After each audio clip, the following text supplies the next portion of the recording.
রোববার দুপুরে ঢাকার chief metropolitan magistrate Mohammad Mostafizur রহমানের আদালতে হাজির হন চিত্রনায়িকা অপু বিশ্বাস। এ সময় মুখ ঢাকা অবস্থায় দেখা যায় অভিনেত্রীকে। রাজধানীর ভাটারা থানা এলাকায় এনামুল হক হত্যা চেষ্টার মামলায় আত্মসমর্পণ করতে আদালতে হাজির হয়েছিলেন চিত্রনায়িকা অপু বিশ্বাস।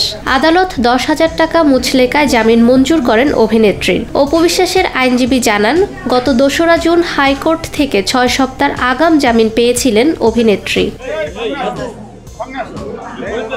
বৈষম্য বিরোধী আন্দোলনের সময় রাজধানীর ভাটারা থানার এনামুল হক নামে এক ব্যক্তি চিত্রনায়িকা অপু বিশ্বাসের বিরুদ্ধে হত্যা চেষ্টার অভিযোগে মামলা করেন। আদালতে দায়ের করা মামলায় অভিযুক্ত তারকাদের মধ্যে অপু বিশ্বাস ছাড়াও রয়েছেন নুসরাত ফারিয়া, আসনা হাবিব ভাবনা, চিত্রনায়ক জায়েদ খান, নিপুণ আক্তার।